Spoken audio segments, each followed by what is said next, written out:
seperti waktunya berbuka bagi mereka.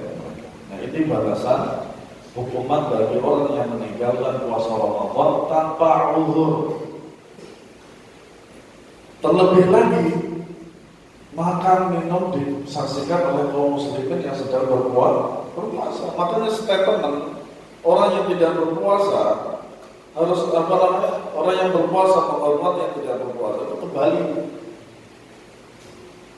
Ancaman-ancaman itu adalah bagi orang-orang yang tidak berpuasa. Di antaranya ancaman ini.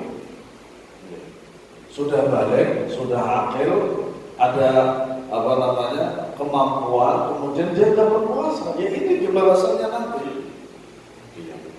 Makanya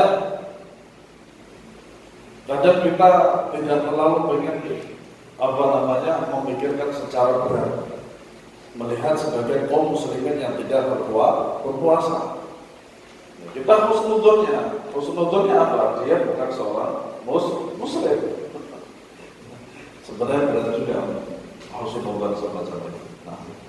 Syekh Al-Albani rahimahullah ta'ala mengatakan inilah hukuman bagi orang yang berpuasa kemudian berbuka dengan sengaja sebelum sampai pada waktu berbuka. Lantas bagaimana keadaannya dengan orang yang tidak berpuasa sama sekali tanpa uzur? Kemudian yang kedua, puasa nazar. Pada dasarnya hukum asal puasa nazar ini bukan wajib.